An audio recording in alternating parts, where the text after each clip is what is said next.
Hello and happy gaming, everybody. My name is Dark Sage Walker, and today's episode is not going to be a challenge. I just wanted to take an episode to focus on something that I'm not sure I've given a fair enough shake. I've done this sort of thing before for Voltaic Needle. I've done it for, a couple of them. I can't remember offhand all the other ones that I've done the same thing for. Voltaic Needle was the most recent one. There are some where I tried an arcana that I didn't quite understand and then came out feeling very, no thanks. I know Permafrost Bulwark was one of them, and that's why I'm never picking that spell up again. Today I wanted that arcana to be Magnetic Breakers. I never quite understood what the deal was with this one. I've tried it, briefly. So today, I figured instead of just giving it a brief shake, we're making it the signature, and we're going to see what we can figure out about this arcana, because honestly, it seems like it should be better than I'm giving it credit for, but... So, all of that having been said, hopefully all y'all are having a wonderful little day here. Let's see, if I were to choose where I wanted to start, I would start... Let's see, if I'm going with the idea of starting in the most difficult place and then going forward from there, I would start at the Thundering Keep. No, I would actually rather not see... Yeah, there we go. I'd rather not see Atlas at all. Okay, so, I mean... You know, it's not ideal. I would have rather seen, like, Freya in there somewhere, but, I mean, ultimately, I can't complain too much because there's no Atlas. Woo!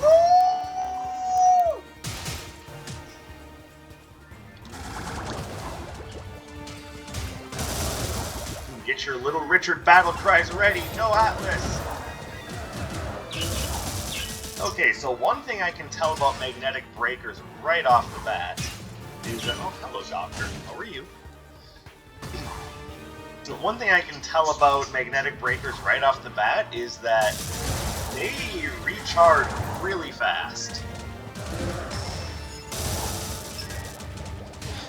And it's not something I was expecting. Yeah, they have an interestingly short cooldown, and they just trample over things. I am not a fan of the very limited range, though. And of course, we all know how I feel about Air Spinner, but this episode is not about Air Spinner. No need for me to put on display something that I already dig quite a bit.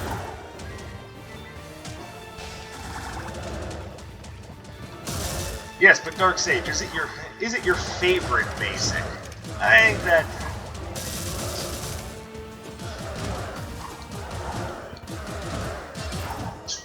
I think that goes to either Bouncing Blaze or Fiery Yo-Yo, if I may be completely honest. Or Bouncing, or Bolt Rail. Bolt Rail is also quite good.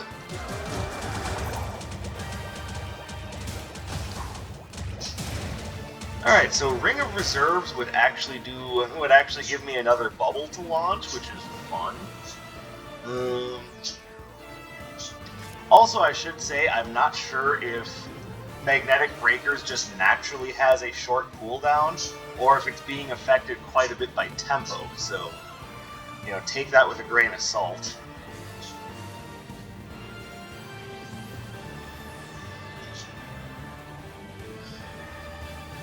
Interesting. Alright, so either Ring of Reserves or Watercolor Palette are both very useful. I am going to hold off on buying either one, though, because I kind of want to see what arcana are available. The last video I uploaded was the challenge run of Death from Above, and of course Iris was being very, very snippy about what she was willing to sell me. So hopefully she's calmed down and is willing to help me upgrade my stuff in this video.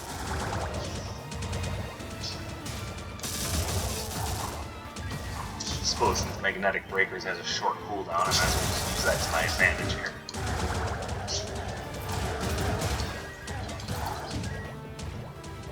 Here we go.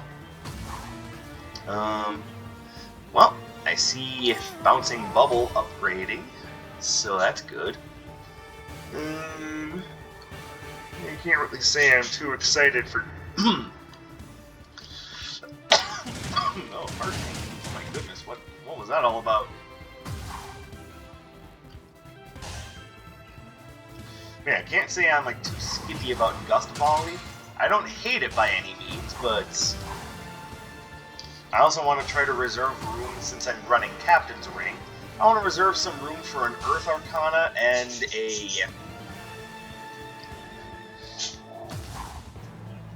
a blank stare. See, perfect. See how it all works out? I told you. For an Earth Arcana and a Fire Arcana.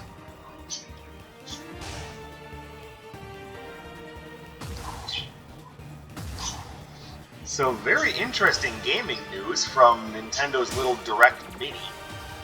There are three things that really drive home attention, and the first one is that rumor of a Switch exclusive Monster Hunter is definitely a... Okay, so here's a downside to Magnetic Breaker. I'm sorry, I want to bring this up because that is supposed to be the focus of this episode. Really bad against bosses.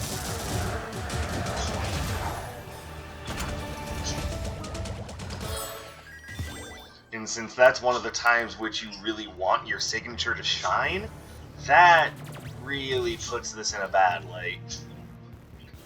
Alright, so let's actually do something different. Grab Storm Draft, come over here, talk to the good doctor. Prescription bottle. Okay, I don't know if I'm gonna need that, but hey, it's nice to have. Would have rather had Ring of Reserves or Watercolor Palette, though.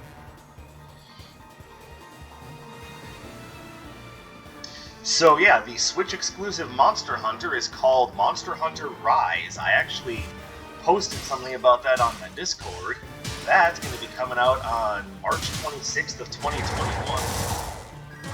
The big deal about Monster Hunter Rise, and the reason why they use the Rise subtitle, is because they want to focus on verticality. Which, I'm not going to lie, I'm a little nervous about that, because they said the same thing about Monster Hunter 4, and if I may be completely honest, as much as I loved Monster Hunter 4, one of the things I didn't really like about Monster Hunter 4 was the map design. Like, I found the map design of Monster Hunter 4 to be not so great. I've also been replaying a lot of Monster Hunter Generations Ultimate, mostly just because I love that game. And yeah, the map designs there are not, replaying the map designs from Monster Hunter 4 in that game, they're my least favorite maps. Like, easily my least favorite maps. I hate the maps from Monster Hunter 4.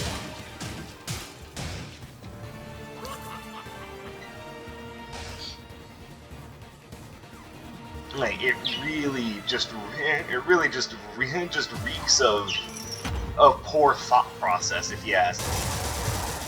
Which is not something I like to say about Monster Hunter, because typically I really like what Monster Hunter does. Typically. You gonna die now? Thank you. But the whole point was they had just introduced the mounting mechanic, and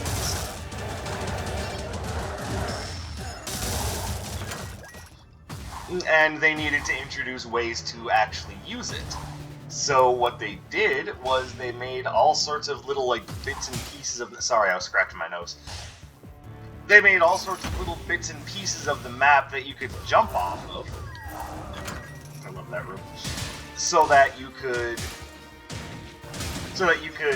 perform aerial attacks, which there were very few ways to perform aerial attacks at that time.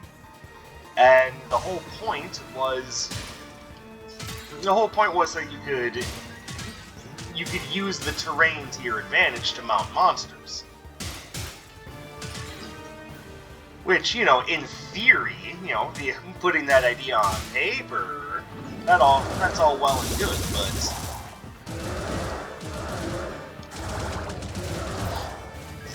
you know, there's only so much that you could actually get out of that. And what ended up happening is, or especially in Generations Ultimate, where ways to dodge monster attacks have been amped up thanks to the fighting style system, which is a system I really love, and I hope we get to see more of in the future. Like, I'm hoping it comes back in Rise, but I'm not holding my breath. Yay, I'm smart! Okay, that was not my fault that time. Here, how do you like feeling the force of gravity at your butt?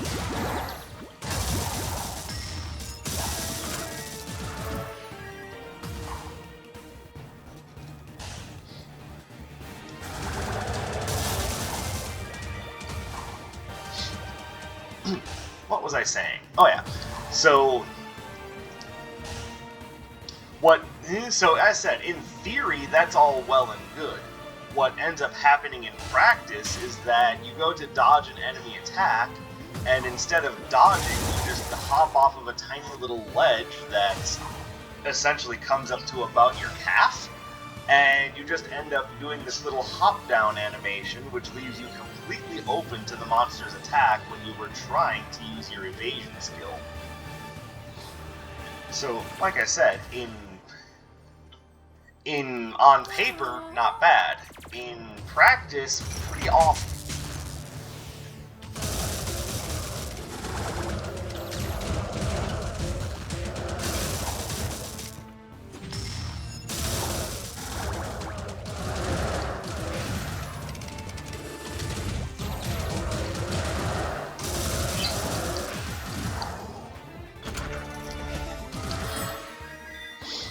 Alright, I noticed that little attack power boost from Captain's Ring after picking up Hammer of Atlas, so good stuff.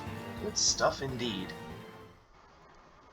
So I'm hoping that lessons were learned, and it's not so difficult to make dodges if the terrain is going to be like that in Rise, or maybe there are better ways to gain verticality in Rise. I really hope it's that latter case, because again, I think the idea was sound, but it was just executed poorly.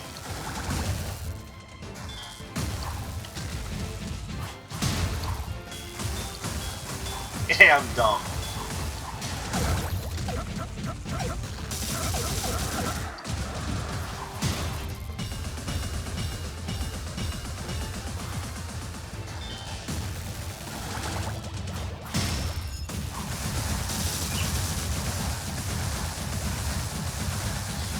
Watch the tracers. Okay, I wasn't expecting that to hit me, otherwise I would have dodged. Yeah, Magnetic Breakers is great against mobs, but really not so good against bosses. Or even against big enemies that don't suffer much knockback.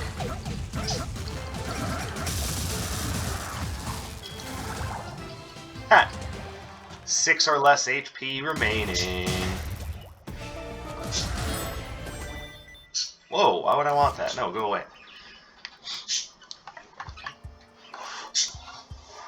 So that was one announcement. Monster Hunter Rise. Hell to the yeah. The other two announcements that were really big. Now, I have not played this game. Matter of fact, I didn't even play the first one, which was when by you know, if I may stop playing the pronoun game for a minute. I'm talking about Ori and the Blind Forest. I have never played that game, which is odd because I own it on my Steam profile, but I've actually never played it, mostly because I'm a lazy bastard. I fully admit to that. I just keep getting distracted by other games. Honestly, I think the next big game I'm going to pick up is probably going to be Phenatopia Awakening. I had already posted one episode of it. I kind of want to post another one just because I want to see if the game continues on the same quality standard that I'd already seen from the first episode.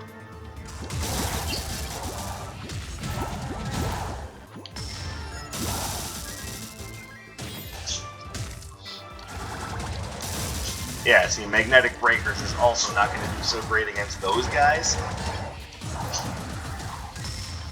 which that's one of the standards that I hold myself to when it comes to evaluating spells, is how useful they are in all situations.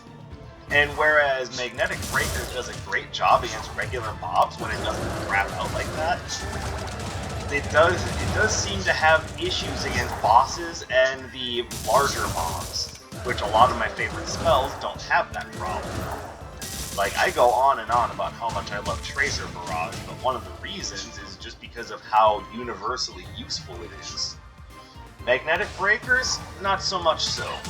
Especially not in a way that I think I could effectively use it. Oh, I see what's happening. It's getting blocked by enemy projectiles. So that's actually a bonus in Magnetic Breaker's favor, is that it's really good at blocking enemy projectiles. That's always a plus. So it gives it a defensive option to use, which is always good. I'm all for defensive options.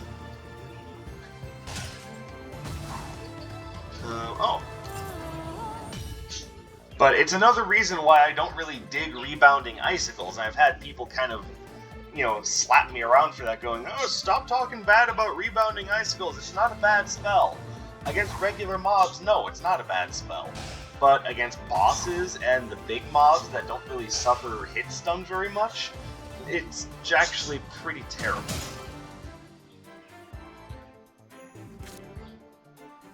Now, see, the reason why that's drawing my attention is because I am not too worried about my critical hit chance.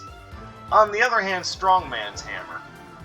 But my run is not really focused on, spells that do big single hit damage.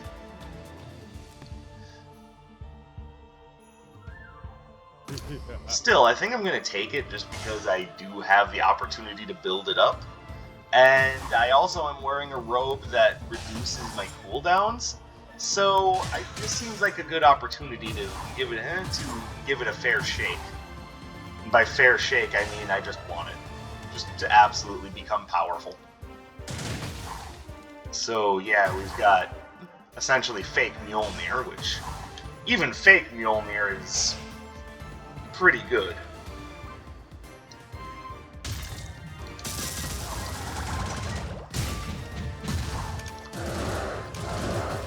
That's something, and there's something about Hammer of Atlas that I don't really talk about very much.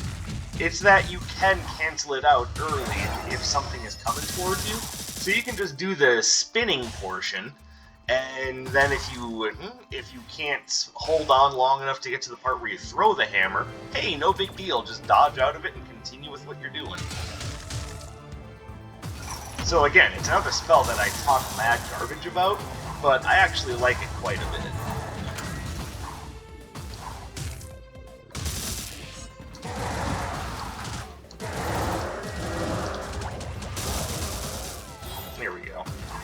So yeah, Magnetic Breakers is absolutely amazing against regular mobs, but then it just goes to being absolutely terrible against bosses and bigger mobs.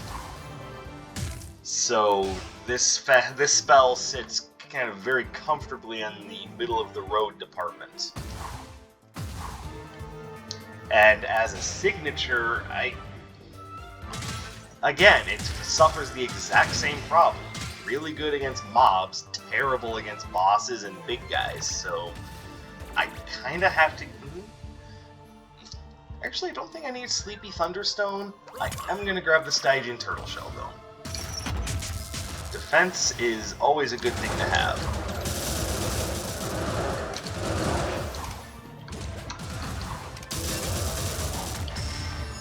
Oh, whoops.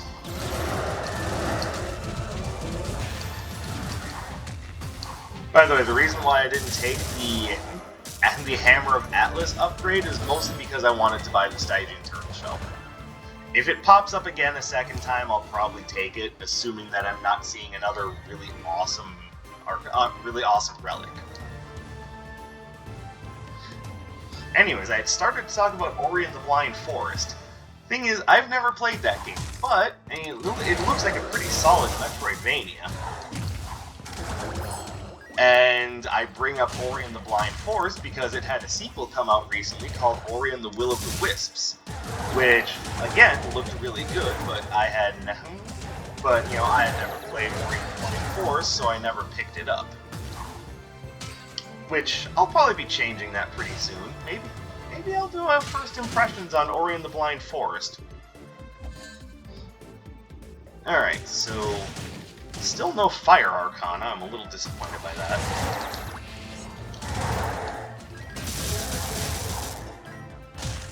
But I do see the Hammer of Atlas upgrade, so that I'll probably want to pick up.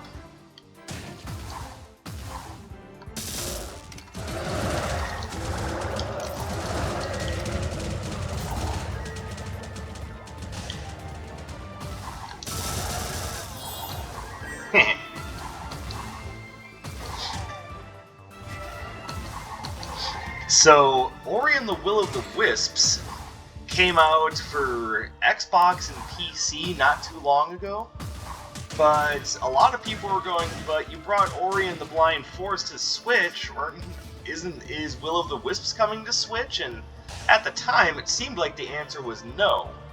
But there has now been a more definitive answer given. Is Ori and the Will of the Wisps coming to Switch? Yes, and it's out today in one of Nintendo's weird little, like, surprise moves, which, actually, I'm not against one of Nintendo's surprise moves, because they're one of the few... Yay, I suck. But that is precisely why I wanted to buy the Stygian Turtle Shell, because crap like that can happen at any moment. And the Stygian Turtle Shell basically says no to all of it.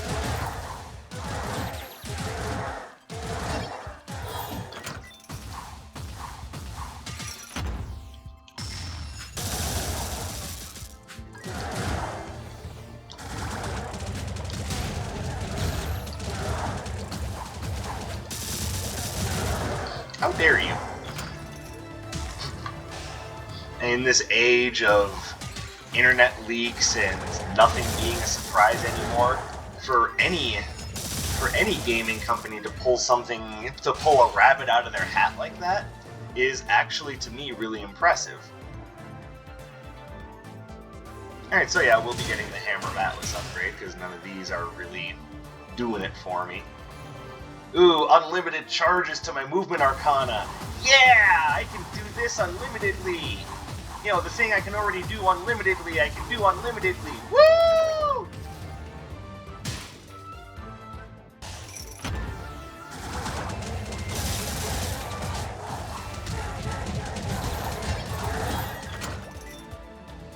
You like that wall bounce combo? Yeah, I felt like I was playing Streets of Rage 4 there for a moment.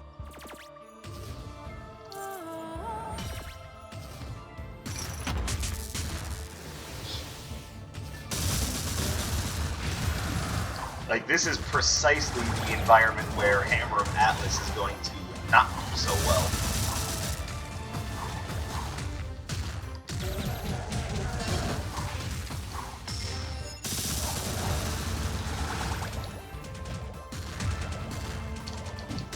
Yay, I suck!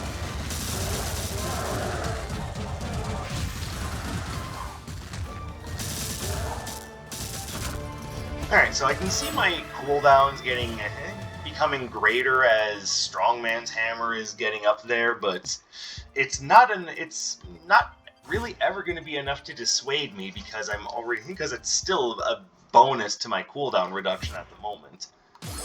And even though towards the end it's going to be greater cooldowns than I started with, I still say it's worth it for the huge power boost that Strongman's Hammer gives you.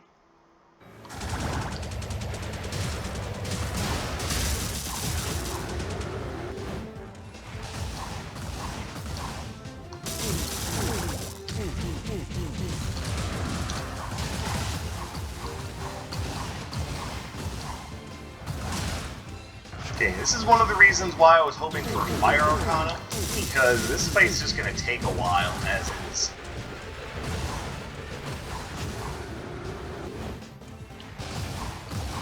Yeah, 3 cycles, we still haven't even gotten to his ultimate.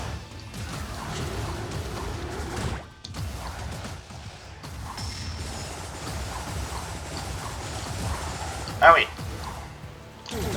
That's the first time that's happened where I only took one little snip of his ultimate.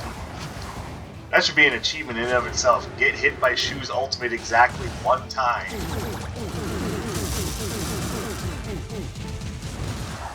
There we go.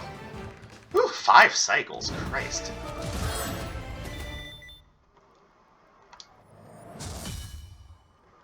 I mean, okay, it's a Fire Arcana, but it's not a good Fire Arcana. So we'll be looking for an upgrade to this. Though, to be fair, I've never really tried Explosive Charge outside of the one time I tried it to see if I liked it, and then came away with the impression of, yeah, this is hot garbage.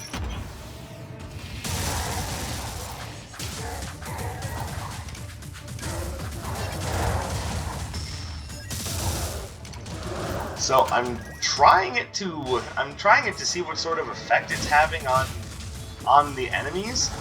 It's doing a decent amount of damage, which I guess is all it really needs to do, but yeah, I'm very confused as to how Explosive Charge works. You're like running past them and dropping like magical C4 on their bum.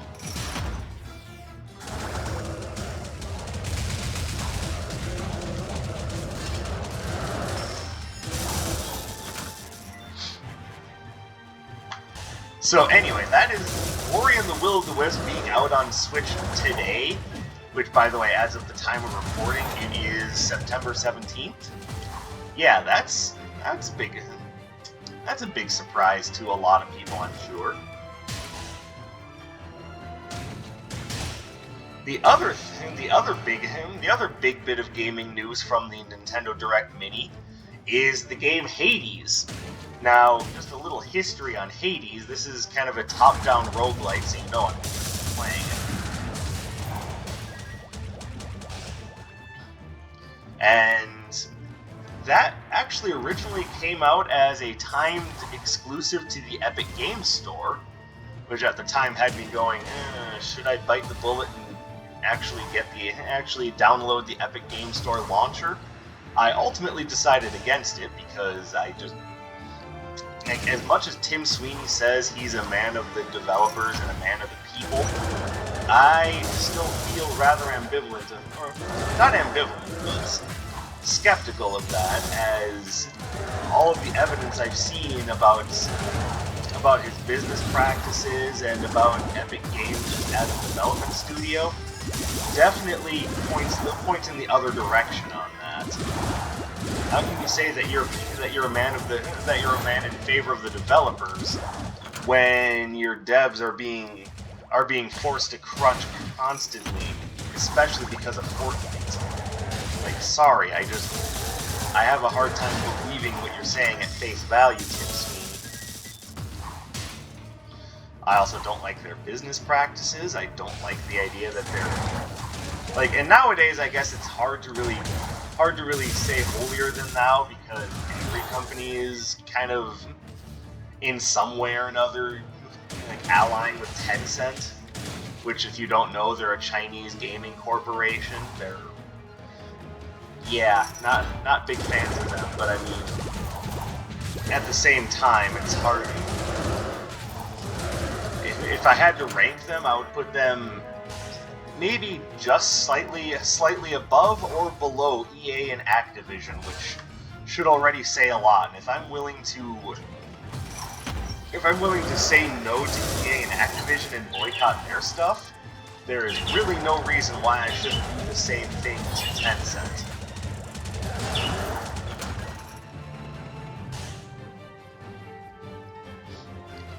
Well, doesn't that sort of boycott make it really difficult on you to play new games?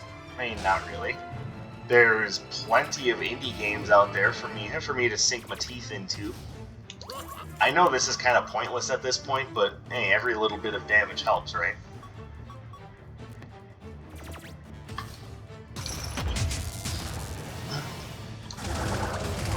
And there are still plenty of companies that I am willing to purchase from. It's not like my desire to not deal with EA or Activision is hurting my ability to play other games.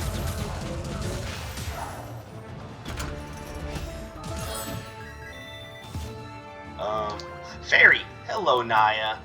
Oh, my little friend, it's good to see you.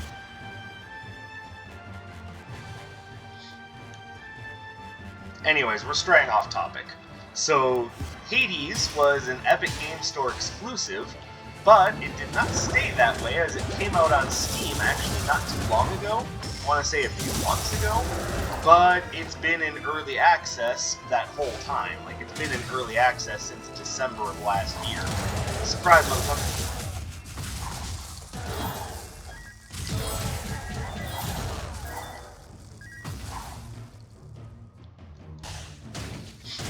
So I've been waiting quite a long time for that game to come out of early access, because I am one of those people that if a game is in early access, I mean, I've seen plenty of early access burns before. Like games that are like, oh no, it's in early access, and you can't criticize it that harshly. And then it just never comes out of early access. But they continue to make DLC for that game. They continue to charge for things like microtransactions and whatnot. Like this was a thing with Ark Survival Evolved, which is, you know, one of the reasons why I'll never play that game. They're shady business practices, and yes, to me the shady business practices say an awful lot of not only about the quality of the game, but the quality of the people that you're buying the game from. And seeing all the stuff that they were willing to pull with the old, oh, it's only in early access, you can't judge it that harshly model, really turned me off to the idea of early access in general. So most games I simply will not play if they're in early access. If a game interests me and it's in early access, I will wishlist it, but then I will wait for it to come out of early access. And to give you an idea, this isn't just a Steam thing, it was on early access on the Epic Store as well. And it stayed in early access on the Epic Store this whole time. There's the Sleepy Thunderstone again. Yeah, increase all my damage dealt, why not? Yeah, increase my critical hit chance, why not?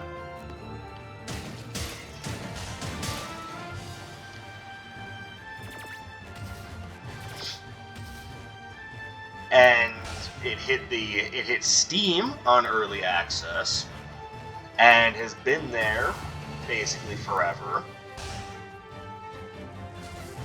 So 9.5 months later, I'm thinking, okay, is this game ever coming off of early access? What the hell's going on? What the hell? Well, it turns out it is coming off of early access. And that day would be today, as Hades is now not only out of early access in all formats, but it is now also available on the Nintendo Switch, which, again, that wasn't exactly a surprise. That was going to be a thing.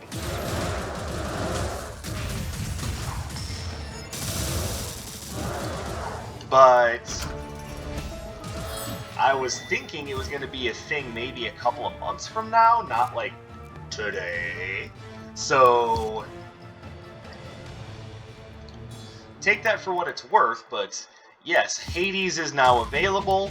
That is a game I've been looking forward to for a while, so expect that to show up on my channel. I'm just happy it's finally out of early access.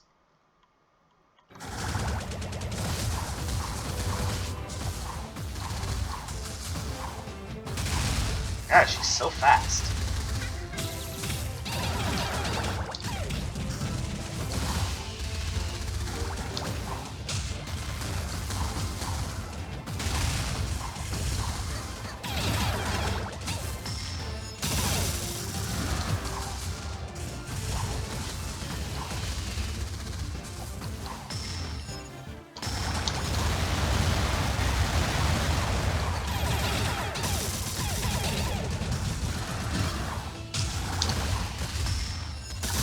There we go. That was actually a very good fight. Hello, Blazing Volt. Actually, I'm going to stick with Explosive Charge. I'm actually getting a little bit more out of this spell than I thought I would. It's actually a really good combo tool. Why didn't any of you tell me I was judging spells unfairly? Alright, so damage is definitely improved.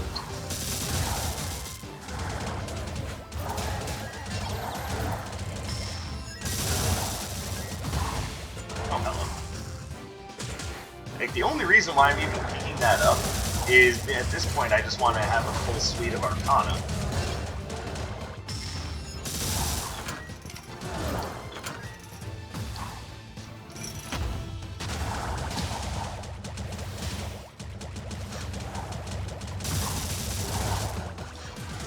Owie.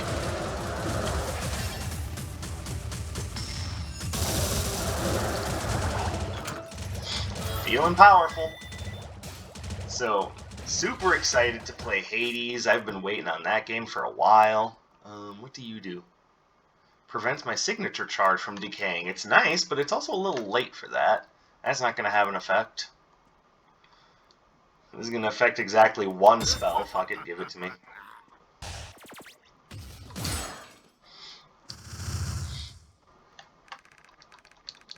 And I'm not just guessing on that. I did get the email from Steam. That game is now out of early access. So, super excited to actually play Hades. I've been waiting on that for a while. I mean, I waited on Undermine as well, another game that seemed like it had been in early access for roughly forever, but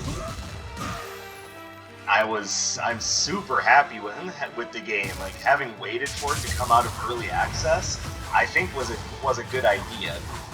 The quality of that game is just, it's splendiferous. Darksage, that's not a real word. You're really gonna get me on whether or not that's a real word?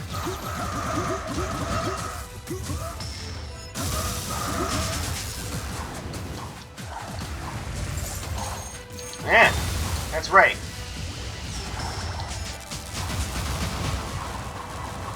For some reason, I was expecting the buttons to be on the R button, but they weren't.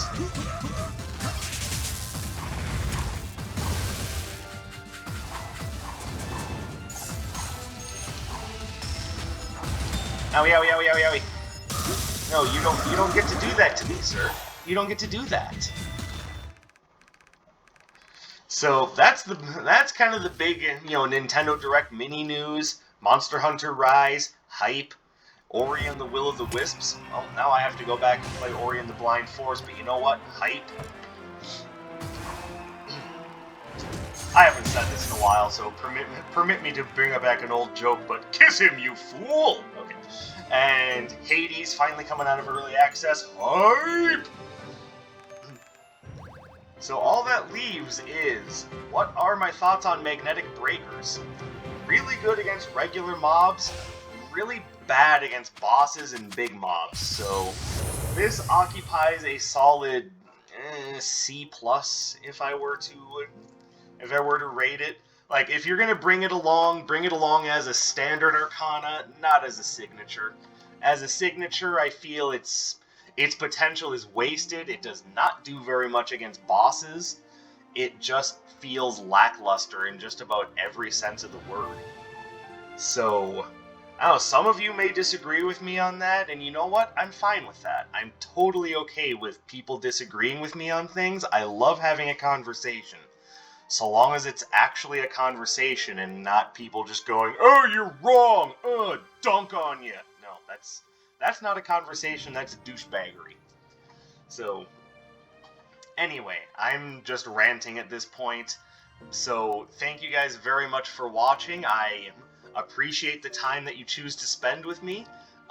Drop me a like, leave me a comment, hit me up on Discord, and I'll be back with some more stuff very soon. You guys take care. My name is Darksage Walker, and I will be seeing you.